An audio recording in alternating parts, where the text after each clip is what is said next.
Welcome to the Compendium Podcast, hosted by Leadership Books. In just moments, our host, Michael Stickler, will be joining us with a very special guest. Before we get started, I would like to introduce you to Michael. He's a 4-time best-selling author, philanthropist, publisher, and highly sought-after conference speaker. His passion is to see life-changing books find their audience. Books that will change your life, change your business, and change your soul. And he specializes in helping authors and business owners achieve publishing success. Won't you please welcome Michael Stickler? Well, thanks, Ron, for the great introduction. It's the Compendium Podcast coming to you every Monday morning, and I'm really excited to share this next one with you. This author is an incredible man. I really just enjoy so much talking with him. Edward R. Williams is an experienced and knowledgeable advisor and registered representative who works with investment products like stocks, bonds, annuities, mutual funds, life insurance. He does estate planning and retirement strategies. And after working as an investment banker on Wall Street and in New York and in London, he launched his own financial services company, Williams Financial Group. Over the past 23 years, he has helped numerous individuals and businesses plan for successful financial future. And what I especially like, now I know you listeners, you guys are pretty sophisticated guys and gals. You're going, oh, great, another guy that's gonna pitch his investment plan. Wait a minute, you need to listen to what Edward is up to. He has a book out. It's called Wealth Building for Beginners. And so he's really coming back. Well, I don't want to tell you too much, but he's really taking his wealth of knowledge and sharing it with the world so that they can build their own financial wealth. So Edward R. Williams, welcome to the Compendium Podcast. Thank you for having me, Mike. That was excellent. That was excellent, because you're right. I mean, not selling anything here. This is pure just contribution that I plan to give today. So thank you for having me. So let's jump right in. The idea of wealth, for beginners, wealth building for beginners. What was the idea? Why in the world would you write a book like that, opposed to going out, I don't know, and helping the guys that have lots of money trying to figure out how to invest theirs and build bigger wealth? Yeah, so there's loads of advice out there for wealthy people to get wealthier. You know, there's everything. I mean, you can go anywhere, and there's always someone who wants to work with you.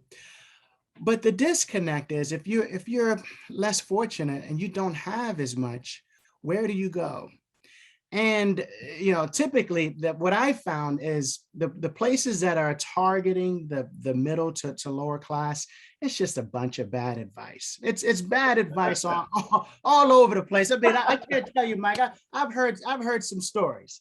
I've Sure. heard some stories. And so that's what prompted the book. I just think that, I wanted to give something that, people can use and just use as a manual to build wealth, those who aren't already wealthy.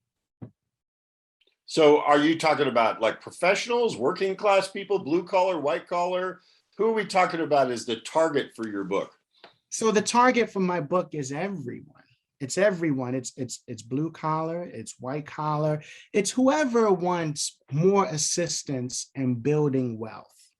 But what I'm opening the book up to is it's a world of activities inside and strategies for common people to use and implement. So if I had to pick one demographic, it would probably be common folk, Mike. Right. And okay, so and I asked you this a little earlier in the pre-interview before we came on the air. So if let's say you got a guy who's a professional, he's making, I don't know, $75,000 a year, but he's basically middle-aged, probably in their 40s, mid-40s. They're at the peak of their career time now. And they've never really been able to not just build wealth, but even save. They basically live paycheck by paycheck. They don't really have great spending habits, but what they really want to do is build enough wealth that it would take some of the pressure, their work pressure off, so they don't have to make so much money. And and then just to add a little bit to that is they inherited, I don't know, $150,000-$200,000, and they're trying to figure out what to do with it. What would be your initial strategy for somebody like that? Wow, that's pretty complex, you know. Oh, and I want to add one thing. They're kind of risk adverse because they've never been able to save. They always spend it. They always swiping out. Okay, so they'll save and then swipe out, saving. Well, the good news is that I've been there. But my advice to this individual would be, all right, so Mike, you did a great job of setting up where they currently are. All right, so I got a good idea of where they currently are, but I don't know where they want to go. What's the goal for them? Is it to have their money outlive them? Are they trying to, I don't know, make a major purchase, a home, a boat, or something along those lines? Is this to, like, what's the end goal? And so once I learn, oh, you're gonna tell me? I am. I'm gonna just throw it in Okay. there. We're making this up, and for the audience. Okay, all right, let's have some fun here, Mike. I'm not talking about me, just for the audience. I'm not trying to get some free info out of you. I'm really just saying, let's go into this a little deeper. Okay. So let's say this person wants to just build a nest egg so that they can feel comfortable that if there's a job layoff, or maybe they want to work less, maybe they want to work half time in the next 10 years. Not ready to retire, but find a way to build enough wealth where it's starting to supplant their regular income. Got it. So comfortable. So we're gonna put a number on that comfortable. Let's just say, I don't know, what is comfortable, Mike? 500,000. Say they want 500,000 in the bank, 200,000. What is that number? Well, they've got 200 now. So let's say they want to move to where they're pulling down $4,000 a month in revenue off their investments. Oh, okay. All right. So and how long are these investments supposed to last? To the end of their lives? I don't know. To the end of their lives. Now you're asking me questions I don't know the end. I'm making this up. But no. The reason I asked is because there's so many different ways to go about this. A lot of people typically understand the whole safe withdrawal method. You know, how much you can withdraw from your nest egg. Mm-hmm. And some people would just say 4%, 3%. I've heard as well. I like to use between 3.5%. That's the number that we use.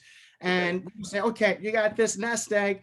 Let's draw 3.5% from that nest egg, and then you're never going to run out of money. That you never really know. But what I'm getting at is every individual is different. Mike. Sure. You've got to account for someone's financial situation. You got to understand their investment objectives, which you did a great job of describing. You got to understand their tax brackets, their risk tolerance. You said they don't want to take any risk. Yeah, so they probably have to stay in the things that aren't so risky, treasuries, maybe some things that aren't market correlated, right? That may perhaps grow dividend interest. You look at their age. I mean, it's just so many factors that dictates how to grow someone's money. So answering your question, we would sit down, figure out exactly where you are, which you did a great job of describing, figure out where you want to be exactly quantitatively, and then just put a plan together so you get that. All right. And your book, is that a good starting place for them? Oh, yes. Yeah, the book is absolutely a great starting place. A little info on the book, Mike. I've been very fortunate in my life to have a great job initially coming out of college. I was an investment banker, all right, and as a kid coming out of college making well over $100,000 a year. But the reason I wrote the book is because my income grew and it grew and it grew. And there was an incident where my dad needed money. He got diagnosed with, a major illness.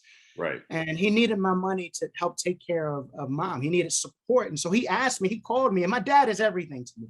He called me and he said, Edward, can you take care of mom? I'm going to have to go in the hospital. I got to have surgery and it's going to be a while. I mean, it was pretty severe.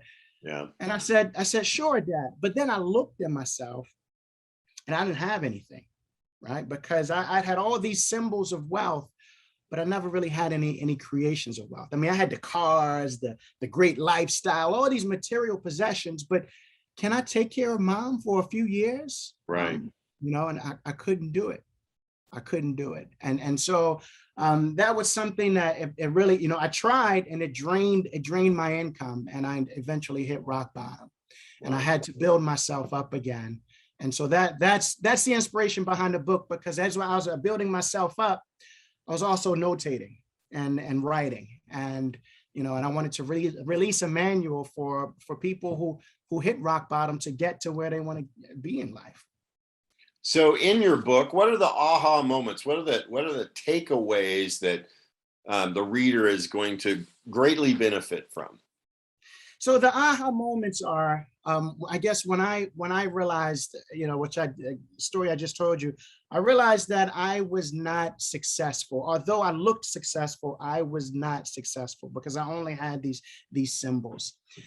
And I realized that I needed to build wealth again. And, wealth is a process that can be built in very, very simple steps. All right. Very baby steps. And the most important thing is to start. Is to start building, wherever you currently are, no matter where you are, start building now. And that was my aha moment, realizing that, okay, I'm not what I think I am. I'm going to have to start all over again. And how do I do it? Right. That's good. So it's really just stop thinking about it and start moving. Oh, that's great. I should have put that in a book, Mike. Absolutely. All right. Not to worry. You can add that to your next book and we can share the royalties. No, I'm joking. So you had mentioned to me in the pre-interview that you have been doing some stuff, especially some very unique stuff, that traveling around the country and sharing your knowledge. Explain that to the audience.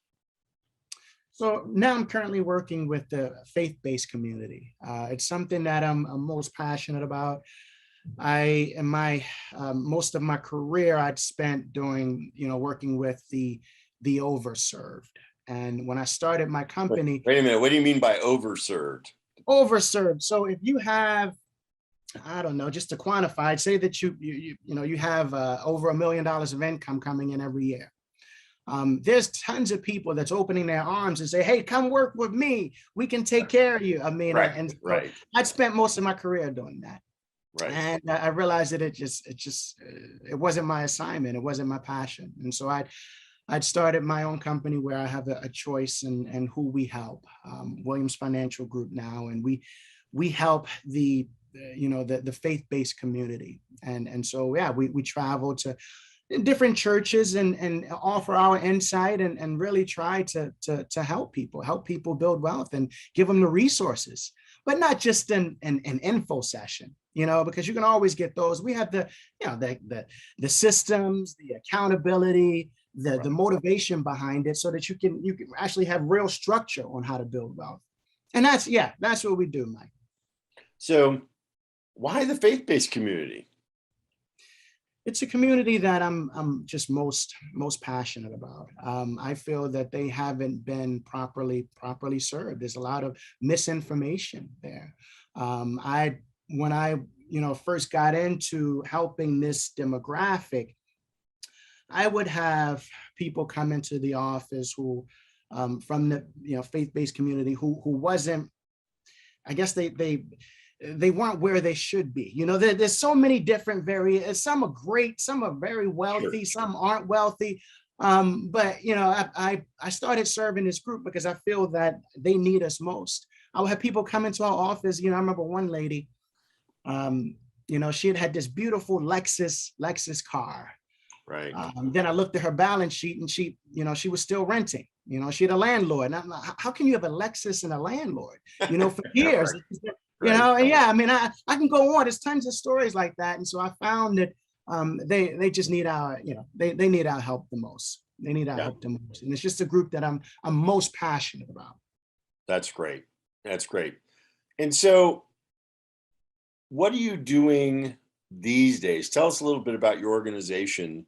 I know you're traveling around, but what do you tell us about your organization and how best for people to engage you? Of course, they're going to start with the book, but what else do you offer? Yeah, so our niche is it's just retirement planning. In fact, our telephone number is 888-7-RETIRE.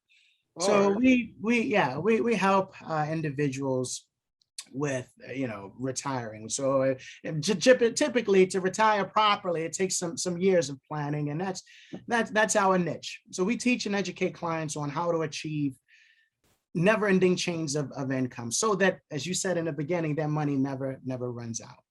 Right. And they can find us, on our social media, which is Wealth with Edward. That's the name of our handle, Wealth with Edward. Right. Also our website, which is edwardrwilliams.com, or they can just simply call us at 888-7-RETIRE. All right. Well, the book is Wealth Building for Beginners. You can find a copy of that right here on our website just by clicking on the link below. Edward R. Williams, I appreciate you so much and all that you're doing. I encourage you to keep writing, keep telling people about how they can see their lives change through wealth building. And I appreciate you so much. Mike, thank you for everything that you're doing. And thank you for having me. Well, I'm really this has been a lot of fun. And thank you for letting me test you a little bit. So this is, again, at the end of one more incredible episode of the Compendium Podcast, where we grab authors from around the world and allow them to share with how they are changing the world through their book and through their organizations and through their ministry. People just like Edward here. And we air an episode every Monday morning, so please watch for us. If you like our programming, please be sure to click like on your social media. Make sure you follow us on YouTube. Make sure, of course, that you share the Compendium Podcast with your friends and family so that they can be part of it and they can hear from these incredible, incredible leaders from around the world. Until next time, may God bless each and every one of you. Thank you for joining us for today's broadcast. I do hope you enjoyed it as much as I did. And be sure to visit us online at leadershipbooks.store. There you'll find the works of some of the finest thought leaders today. And be sure to tune in here each week to gain even deeper insights from one of those leaders on the Compendium Podcast.